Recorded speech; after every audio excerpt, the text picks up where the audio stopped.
السلام عليكم. ان شاء الله تكونوا بخير وعلى خير. اليوم كما راكم تشوفوا جبت لكم وصفه جديده اللي هي وصفه تقليديه جزائريه، شطيح اللحم مرقه حمراء. نتمنى ان شاء الله تعجبكم وتجربوها، وما تنسوش ديروا لي لايك وتابونيو في القناه تاعي ان شاء الله باش يوصلكم كل ما هو جديد. نبداو على بركه الله. بسم الله.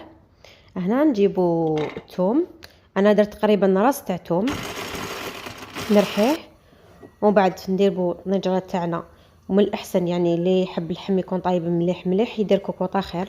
درت الزيت، درت عليه مغرفه كبيره تاع زبده ولا السمن. جبت القطع تاعي تاع اللحم بيان سور يكون اللحم تاع البقر من الافضل. نقليه نقليه شويه على لي دو كوتي كما راكم تشوفوا هنا باش ياخذ لون شويه شباب، ومن طون باش اللحم تاعنا يطلق هذيك البنه ديالو هذاك الزيت والزبده. هنا بعد ما قليته شويه ضفت له هذاك الثوم المرحي، وهنا راح نزيد نضيف ملعقه تكون كبيره تاع هريسه الفلفل الاحمر الحلو. هنا هذه الوصفه للامانه وصفه تاع وحده طباخه طيف الاعراس، هذه هي وصفتها.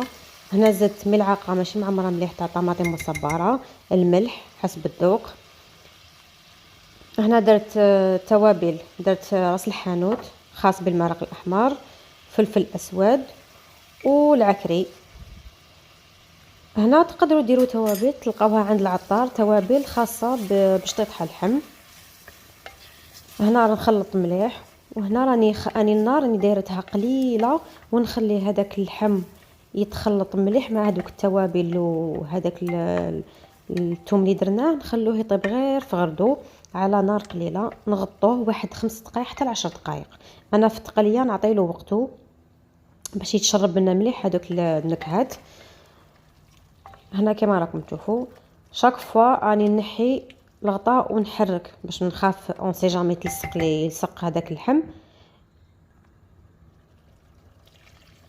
هنا بعد ما تقلى لي مليح راني ضفت عليه واحد 2 كيسان تاع الماء يكون سخون.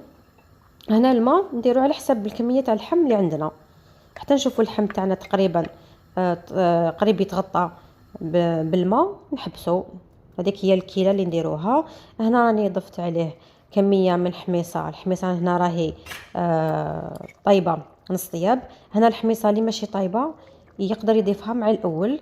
هنا راني زدت الكمون، انا الكمون ما نضيفوش مع الاول باش من المرقه تاعي ما تجينيش مره. هنا بعد ما خليته طاب في غردو واحد 45 دقيقه على نار هاديه طاب اللحم تري بيان. هنا كما راكم شوفوا المرقه كيفاش جات، ما تجيش المرقه بزاف هذيك خفيفه كي الماء، تجينا خطره. نتمنى ان شاء الله تكون عجبتكم الوصفه. هنا ما بقى لي نقول لكم غير تبقاو على خير، نتلاقاو ان شاء الله في وصفه جديده. سلام.